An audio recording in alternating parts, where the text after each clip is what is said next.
Bonsoir. Je vous salue au nom de notre Seigneur Jésus-Christ. Je suis heureux d'être encore une fois parmi vous. Pour moi, c'est un privilège et un honneur de pouvoir partager avec vous ce que le Seigneur met dans mon cœur. Et ce soir, je vais vous partager ce que hier, dans la dernière vidéo, j'ai pas eu le temps de le faire. Je voudrais vous parler de l'amour de Dieu pour nous. Pour ça, ce soir, je suis devant vous et je vais vous prêcher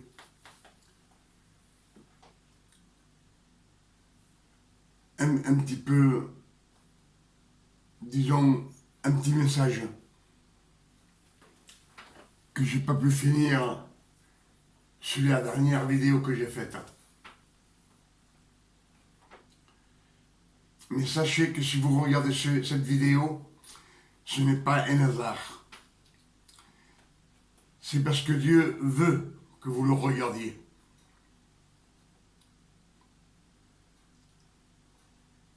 Ce message, c'est pour tout le monde.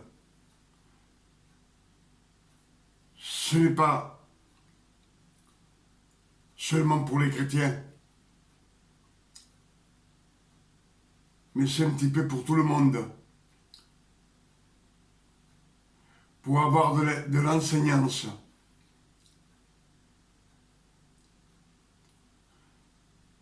Et ce que Dieu me donne, je vais ce soir vous le donner. On va continuer le message d'hier.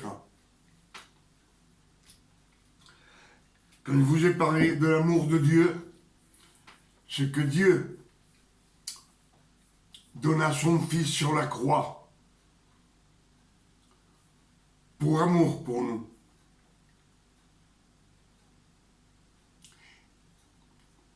Il le fit parce que nous étions tous pécheurs et personne, aucun homme, aucun être humain ne pouvait se présenter devant le Seigneur avec ses péchés.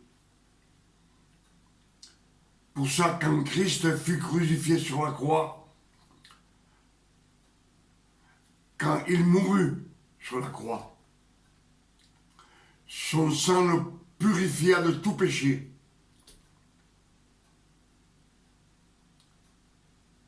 Ça, je vous l'ai dit l'autre jour.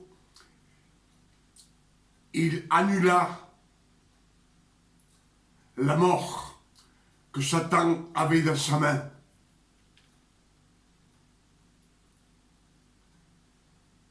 Avec son sang précieux, il a lavé tous nos péchés.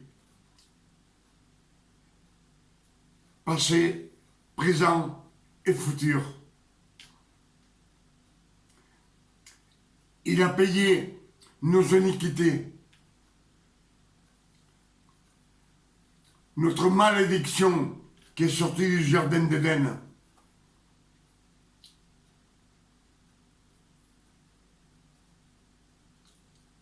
Nos maladies qu'on avait sur la terre, tout ça, Dieu a payé avec son Fils pour que nous ne périssions pas.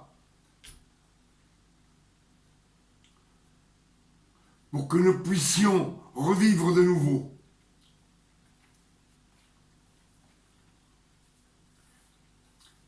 Et en même temps, faire son Église.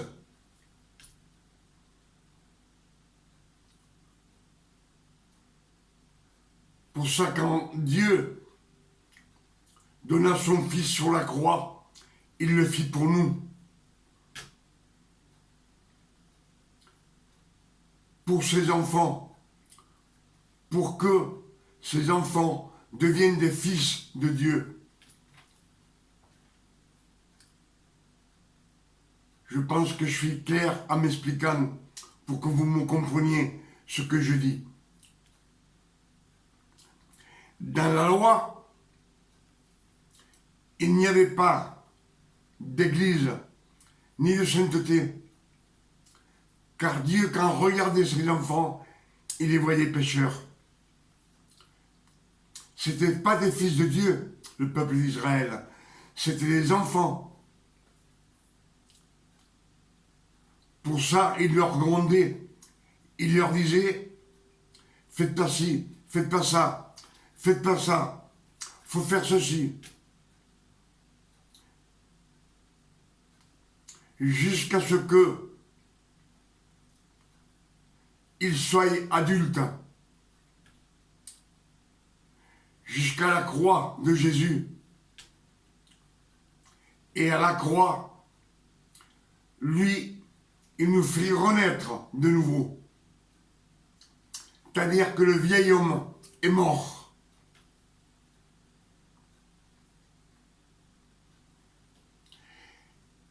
Et nous sommes les fils de Dieu de nos jours. Nous sommes disciples. Tout celui qui s'accroche à Christ est disciple de Dieu. Nous sommes des fils de Dieu, disciples de Christ. Et Christ dit dans sa parole, tout disciple accompli est comme son maître. Et quand il dit « je vous laisse le Saint-Esprit », il dit « le Saint-Esprit vous conduira dans la vérité, et la vérité vous fera libre ». Donc, que si nous sommes disciples de Dieu, nous sommes tous prêcheurs de la parole de Dieu. Nous pouvons être tous des prédicateurs de la parole de Dieu. Et ce que je vous ai dit l'autre jour, que nous, les prédicateurs, on empêche parfois à des disciples d'être prêcheurs, de prêcher la parole de Dieu, d'être prédicateurs. Et ça, on n'a pas le droit de le faire. Si Christ nous a donné l'autorité, nous, on peut l'enlever à personne, cette autorité.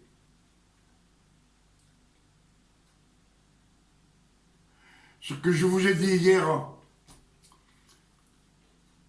qu'un homme qui est marié, il se sépare de sa femme, il part avec une autre femme. Au bout d'un mois, 2 mois, 3 mois, il est revenu vers sa femme.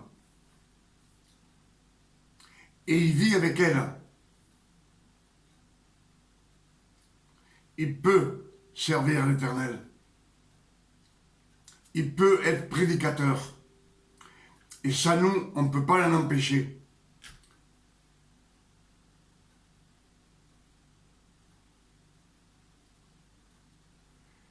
Si un homme est avec sa femme, et sa femme part avec un autre homme, si elle part avec un autre homme, au bout d'un mois, 2 mois, elle revient, ils se mettent ensemble avec son mari, qui est prédicateur. Cet homme continue à prêcher.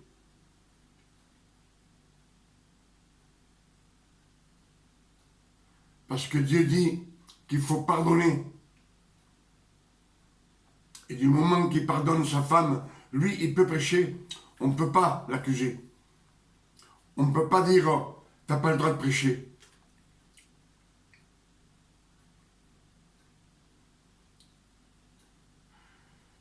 Celui, avant d'être fils de Dieu, avant d'être fils de Christ, d'être disciple de Dieu, si cet homme part, se sépare de sa femme, je dis bien avant,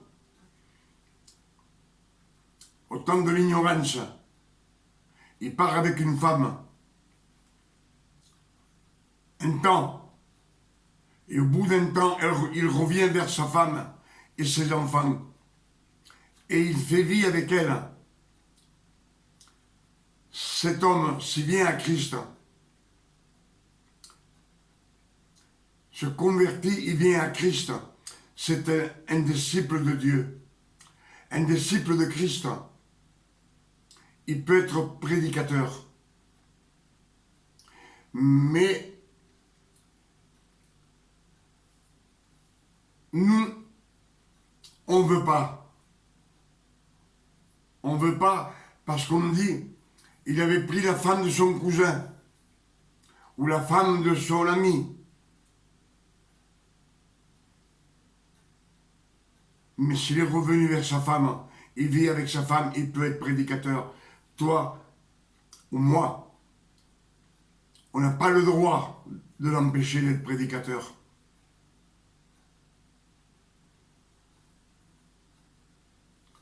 Si Christ nous dit que nous sommes tous fils de Dieu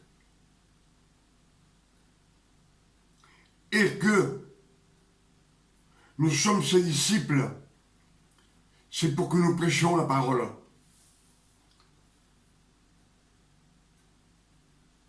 Même, moi j'ai connu des gens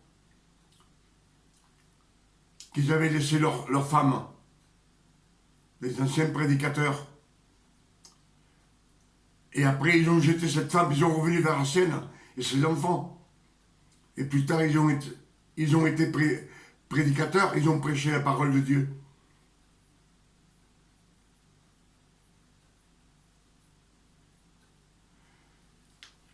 C'est ce que je voulais vous dire hier qu'il faut... On a trop d'autorité. Nous, beaucoup de prédicateurs, le temple c'est nous du Christ. Et ce temple est très élevé. On a trop d'autorité que Dieu ne nous a pas donné. Mais on le fait quand même. Quand quelqu'un pêche, qu'il a péché, petit péché ou gros péché, on a toujours tendance à le montrer du doigt. On l'arrête.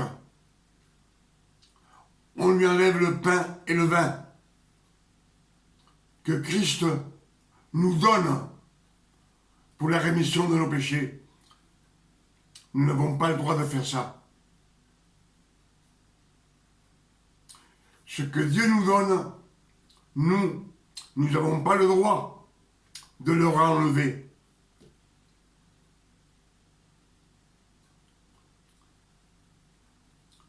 Le pacte que Christ nous a laissé, c'est pour la rémission de nos péchés.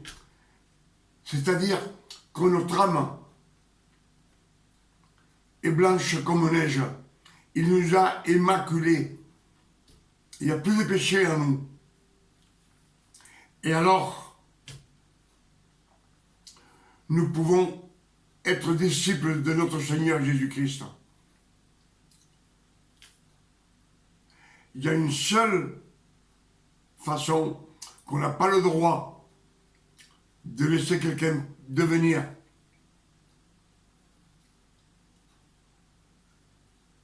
un prédicateur et de prêcher la parole de Dieu. C'est celui qui vit avec la femme des nôtres.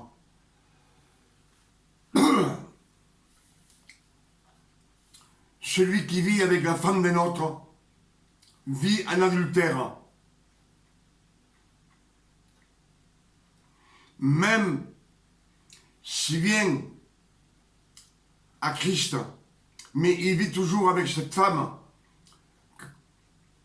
soit que cette femme était mariée, elle a un mari. Tant que ce mari ne meurt pas, cette femme vit en adultère avec lui. Et lui aussi, il vit en adultère.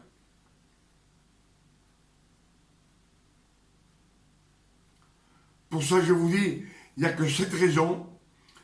Pas pourquoi? Parce que lui, peut être chrétien, mais pas prédicateur. Mais comme il vit continuellement en adultère avec cette femme, je ne sais même pas s'il est sauvé. Fasse ce qu'il fasse, parce qu'il ne s'est pas repenti.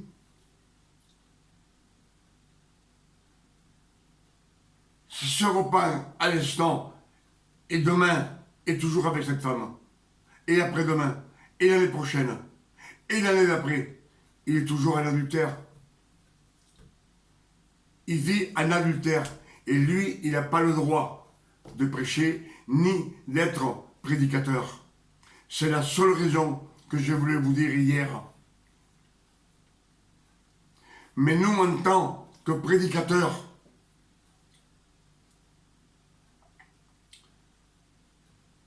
je connais beaucoup de prédicateurs qui sont comme des élevés, comme des cèdres du vivant. Ce temple qui est tellement élevé, rabaissez-le. Rabaissez-vous. Parce que si vous êtes serviteur de Dieu, vous êtes serviteur non seulement pour Dieu, mais pour tout homme, pour toute femme, pour tout chrétien, pour toute chrétienne, pour tout diacre. Vous êtes le serviteur, un serviteur. Vous n'êtes pas plus qu'eux. On n'est pas plus grand qu'eux. Jésus dit, le maître n'est pas plus grand que le serviteur, et le serviteur n'est pas plus grand que le maître. C'est Jésus qui dit ça dans sa parole.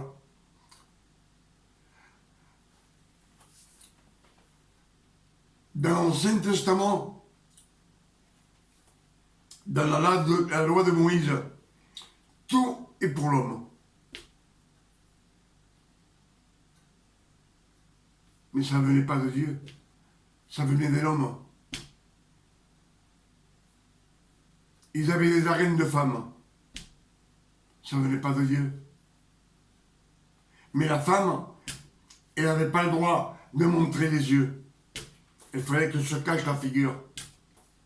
On leur voyait que les mains, et même pas les pieds. Ça, c'est l'autorité de l'homme. C'était pas l'autorité de Dieu. Dieu a émancipé la femme. Qu'est-ce qu'on croit, nous? Que Dieu nous aime plus à nous qu'à une femme? Il nous aime pareil. Il dit, nous sommes tous des enfants de Dieu. On est tous à la même hauteur.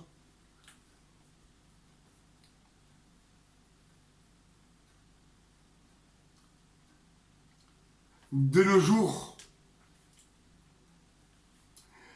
quand on prêche dans la grâce de notre Seigneur Jésus-Christ, même les femmes ont le droit de prêcher, c'est des disciples. Mais nous, en temps de nos cultures, on ne leur donne pas le roi. Dieu donne l'autorité. Jésus donne l'autorité. Nous, on ne veut pas. Ah non. Non, parce que s'il est prêcheur et il a pris la femme de son cousin, puis il est revenu vers sa femme, il va être montré du doigt. C'est un mauvais témoignage pour cette personne. Mais moi, je vais vous dire que quand le roi David pêche,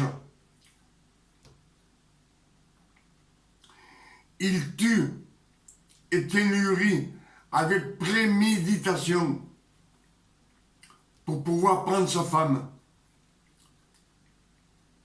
Il fait ça parce qu'il connaît la loi.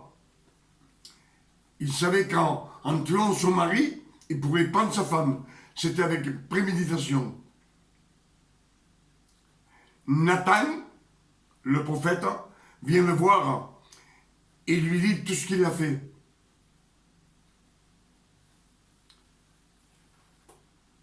Mais Dieu, au roi David, ne lui tient pas en compte ce qu'il a fait. La preuve qui dit, ton royaume persistera pour l'éternité. Le royaume de David. C'est Jésus qui doit le relever, ce royaume.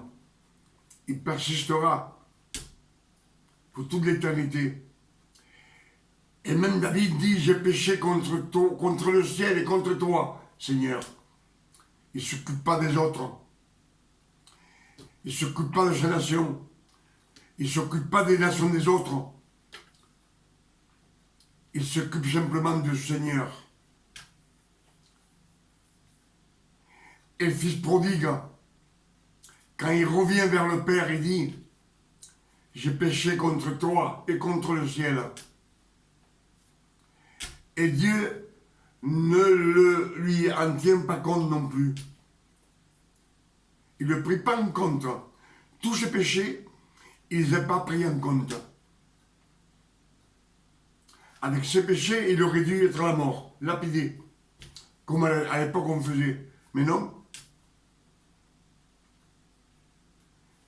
Dieu, tous ses péchés, ne les a pas pris en compte.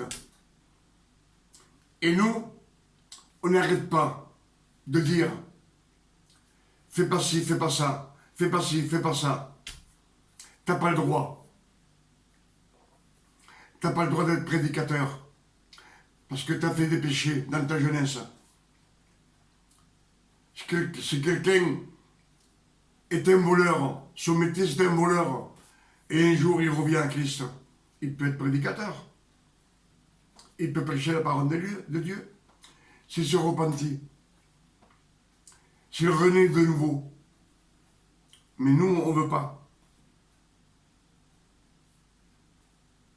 Si c'est un criminel qui a fait des morts dans sa jeunesse, Christ, il a tout pardonné. Il dit, je ne tiendrai pas compte du temps de l'ignorance.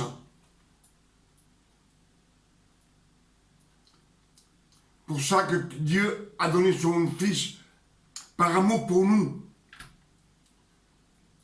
Pour que Jésus puisse faire son Église et avoir des disciples, son peuple à lui. Parce que tout ça, c'est pour élever le peuple d'Israël, les 12 tribus. Pour que personne ne se perde. Même si ce vont être les derniers, mais ils seront sauvés. Par l'amour de Dieu. Par le sang de notre Seigneur Jésus-Christ. Christ, il a tout annulé. La loi, il l'a accomplie pour nous. Alors que nous sommes le temple de notre Seigneur Jésus-Christ, nous sommes le temple du Saint-Esprit. Toutes ces petites choses qu'on met dedans, ne le faites pas. Votre temple va être déchu. Tous nos coutumes, toutes nos autorités que nous on veut faire, on doit commander. On n'a pas le droit de commander. Tu as un serviteur pour servir, non pour commander.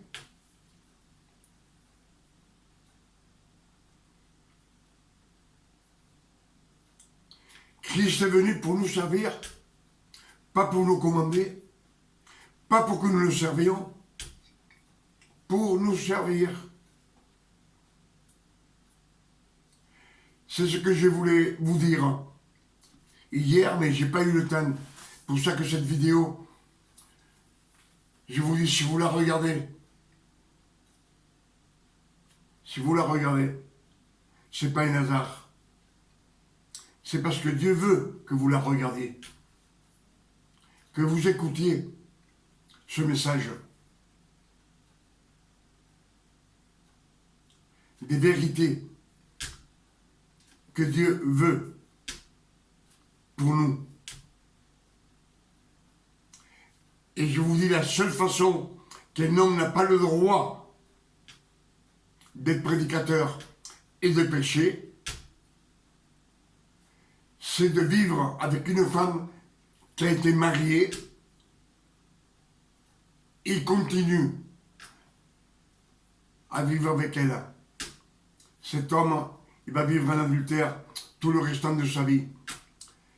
Tant que son mari n'est pas mort de cette femme, il vivra, lui, en adultère avec sa femme. Et si lui, il était marié et sa femme n'est pas morte, il vivra aussi en adultère avec cette femme. Et je vous dis, en vérité, que l'homme qui vit en adultère et qui vit en adultère jour après jour, cet homme n'héritera pas le royaume des cieux. Comme tous les menteurs, s'ils mentent tous les jours, c'est pas un enfant, c'est pas un fils de Dieu. Si un voleur, il vole tous les jours, même s'il prie, même s'il demande à Dieu, Dieu ne l'entendra point. Ses prières ne monteront pas au ciel.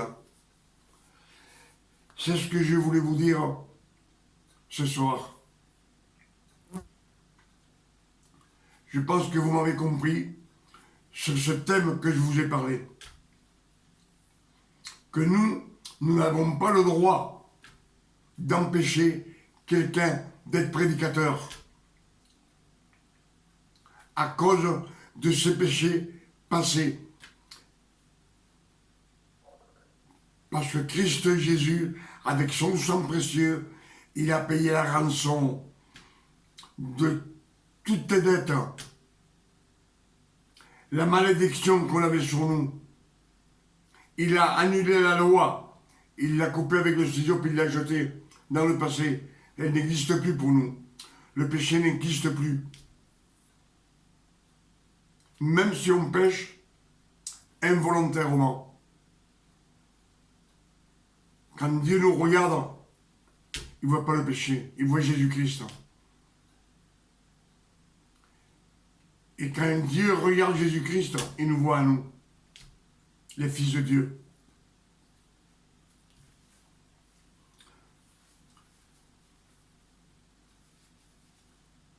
C'est ce que je voulais vous dire.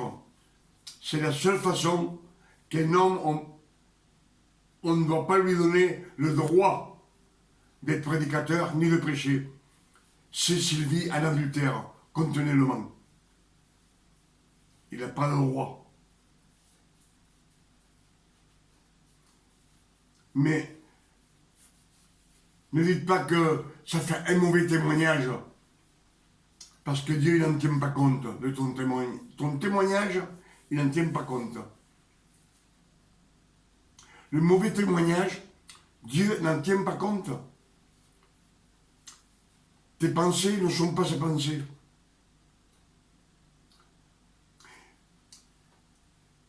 Et ses pensées ne sont pas nos pensées. Elles sont aussi différentes que ce que nous sépare du paradis, d'ici au paradis. Dieu est Dieu et nous sommes nous. Et nous n'avons pas le droit. Cette autorité, Dieu ne nous la donne pas, ne nous l'a jamais donnée. Dans la grâce de notre Seigneur Jésus-Christ. Je vous laisse avec ces quelques paroles et je dis que Dieu vous bénisse et qu'il vous garde. À la prochaine.